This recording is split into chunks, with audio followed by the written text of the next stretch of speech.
Hola chicas y chicos, pues bueno, hoy vamos a ver el Defensor del Pueblo. Tenéis un resumen en mi perfil de Instagram, así que bueno, podéis ir allí, consultarlo y bueno, lo descargáis y podéis anotar lo que veáis preciso. Así que nada, voy a contar un poco de qué va esto y espero que lo entendáis. Lo primero que tenemos que saber es que el Defensor del Pueblo viene recogido en el artículo 54 de la Constitución, concretamente en el capítulo 4 del título 1. Lo que nos dice este artículo 54 es que una ley orgánica regulará la institución del Defensor del Pueblo como alto comisionado de las Cortes Generales y designados por estas para la defensa de los derechos comprendidos en este título, es decir, en el título 1, y para ello podrán supervisar la actividad de la Administración dando cuenta a las que las designan, a las Cortes Generales.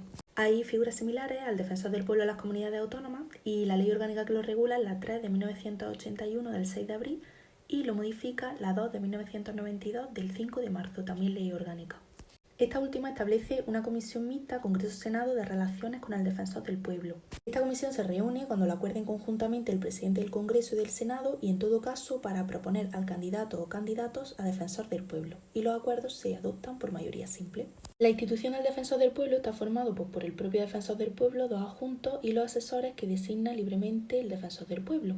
La duración de su mandato es de 5 años y es designado por las Cortes Generales, es decir, en este caso no es nombrado por el rey. Bueno, ahora vamos a ver el procedimiento de elección del Defensor del Pueblo. Lo primero que se reúne la comisión mixta que hemos visto antes para proponer a uno o varios candidatos.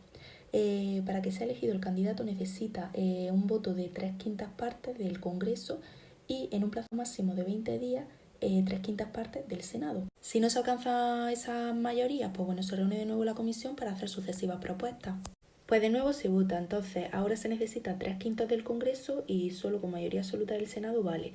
Cuando se ha designado el nuevo Defensor del Pueblo, pues bueno, se reúne de nuevo la comisión para dar el visto bueno, o sea, la conformidad previa a los adjuntos que les propone el Defensor del Pueblo. ¿Quién puede ser elegido Defensor del Pueblo o adjunto? Pues cualquier español que sea mayor de edad y que esté en pleno uso de sus derechos civiles y políticos. Los adjuntos auxilian al Defensor del Pueblo y son dos, el adjunto primero y el adjunto segundo. Los nombres los separa el Defensor del Pueblo, pero con la previa conformidad de las Cortes Generales. El nombramiento del Defensor del Pueblo se acredita conjuntamente con la firma del presidente del Congreso y del presidente del Senado y se publica en el Boletín Oficial del Estado, en el BOE. La posesión de su cargo la hace ante las mesas de ambas cámaras reunidas conjuntamente y presta juramento o promesa de desempeño fiel de sus funciones. Tanto el Defensor del Pueblo como los adjuntos y los asesores son elegidos por un periodo de 5 años, como hemos visto antes. Ahora vamos a hablar de las prerrogativas e incompatibilidades. Lo primero que nos dice es que no está sujeto a mandato imperativo ni recibe instrucciones de ninguna autoridad. Desempeña sus funciones con autonomía y según su criterio. Es inviolable, por lo tanto no pueden detenerlo por las opiniones que manifieste en el ejercicio de sus competencias. Solo puede ser detenido por flagrante delito, es decir, si lo pillan pues cometiendo algún delito. La decisión sobre su inculpación, prisión, procesamiento y juicio corresponde a la Sala de lo Penal del Tribunal Supremo. Si realiza alguna actividad que sea incompatible con el cargo, pues tiene que dejarlo o cesar de ella en el plazo de 10 días. Si no lo hace, pues se entiende que rechaza el cargo de Defensor del Pueblo.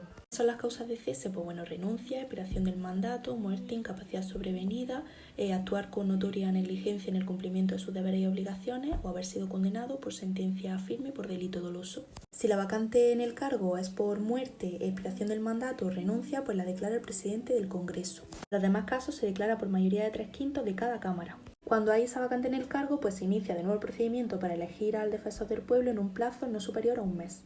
Vamos a ver ahora las competencias que tiene. Como veíamos al principio, pues tiene la función de defender los derechos del título 1 de la Constitución y para ello ya vimos también que puede supervisar la actividad de la Administración dando cuenta a las Cortes Generales.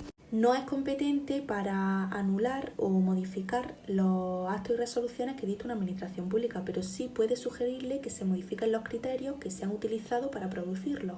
También puede supervisar la administración de las comunidades autónomas y para ello pues, puede ponerse de acuerdo con los órganos similares que haya en las comunidades autónomas, como ya veíamos al principio que existen algunas figuras similares. Si el Defensor del Pueblo recibe quejas relacionadas con la administración de justicia, pues lo pone en conocimiento del Ministerio Fiscal para que realice las averiguaciones, las investigaciones que sean necesarias. Puede actuar también en el ámbito militar, pero su actividad no puede influir, digamos, en el mando de la defensa nacional. Como sabemos, está legitimado para interponer ante el Tribunal Constitucional el recurso de amparo y el recurso de inconstitucionalidad.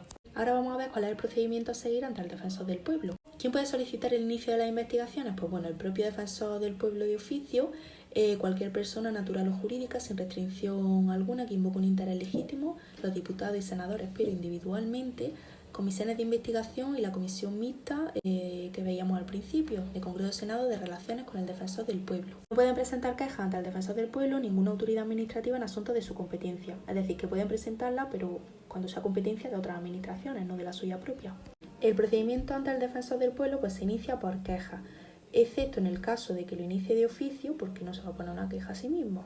Entonces, esa sería la excepción. Esta queja puede estar firmada por el interesado y pondrá pues, su nombre, los apellidos, el domicilio, en un escrito motivado y en el plazo de un año de que se tenga conocimiento del objeto de la queja. Todas las actuaciones ante el Defensor del Pueblo son gratuitas y no se necesita ni letrado ni procurador. Cuando el Defensor del Pueblo recibe una queja, pues puede tramitarla o rechazarla. En el caso de que la rechace, pues tiene que hacerlo en un escrito motivado y puede informar al interesado si existen otras vías para llevarla a cabo.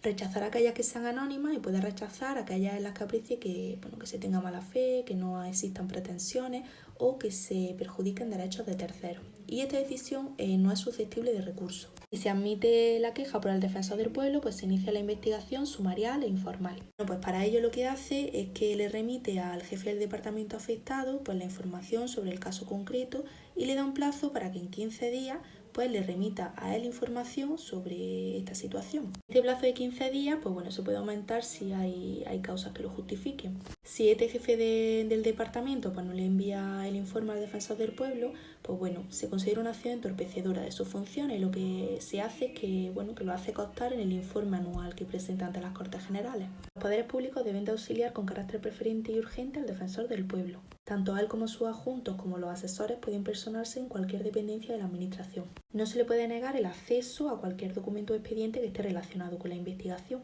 Puede solicitar aquellos que estén clasificados como secretos de acuerdo con la ley. Si no se remiten a estos últimos, pues bueno, debe de ser acordado en el Consejo de Ministros y se acompaña con un certificado acreditativo del acuerdo denegatorio. El funcionario que obstaculice sus funciones puede incurrir en un delito de desobediencia y puede trasladarlo al Ministerio Fiscal para que ejerza las funciones pertinentes. Cuando haya realizado todas las investigaciones, pues el Defensor del Pueblo puede interponer el recurso de amparo o el recurso de inconstitucionalidad. También puede formular a las autoridades y funcionarios de las administraciones públicas advertencias, recomendaciones, recordatorios de sus deberes legales y sugerencias. En los casos que sean sobre autoridades y funcionarios, pues estos están obligados a responder en un escrito en el plazo de un mes. Si no es así, pues el Defensor del Pueblo lo pone en conocimiento del ministro del departamento afectado. Si tampoco tiene respuesta, pues igual que antes lo hace constar en su informe anual. Cuando ha terminado todo el procedimiento, pues el Defensor del Pueblo informará a los funcionarios, a los interesados y a las dependencias administrativas de los resultados de las gestiones que ha realizado. El Defensor del Pueblo no ve interrumpida su actividad cuando las cámaras no estén reunidas, cuando hayan sido disueltas o haya expirado su mandato. En este caso, lo que hace es que se dirija a la Diputación Permanente y tampoco ve interrumpida su actividad cuando estén declarados los estados de alarma, excepción o sitio. Bueno, ahora vamos a hablar sobre el informe que presenta ante las Cortes Generales, del que hemos hablado antes. Lo presenta anualmente cuando estén reunidas en periodo ordinario de sesiones. Si los hechos son graves o urgentes, pues presenta un informe extraordinario ante las diputaciones permanentes si las cámaras no están reunidas. Tanto el informe anual como los extraordinarios, si los hay, pues tienen que ser publicados. En el informe anual pues aparecerán el número y tipo de quejas presentadas, las que hayan sido rechazadas y sus causas, y las que fueron objeto de investigación y el resultado de estas. También se especificará las sugerencias o recomendaciones que han admitido las administraciones públicas. En el informe no pueden constar datos personales, salvo que se mantenga una actitud hostil o entorpecedora de sus funciones. Esto puede ser objeto de un informe especial, además de destacarlo en la sección correspondiente del informe anual. El informe contendrá un anexo para las Cortes Generales donde se incluya la liquidación del presupuesto de la institución en el periodo correspondiente. El Defensor del Pueblo expondrá oralmente un resumen de este informe ante los plenos de ambas cámaras y pueden intervenir los grupos parlamentarios a efectos de fijar su postura. Y bueno chicos, pues esto ha sido todo, espero que os haya gustado, que os haya quedado claro. Ya sabéis que el resumen, como he dicho al principio del vídeo, lo tenéis en mi perfil de Instagram, Oposiciones T. Y nada, que nos vemos en otros vídeos y que tengáis un buen día.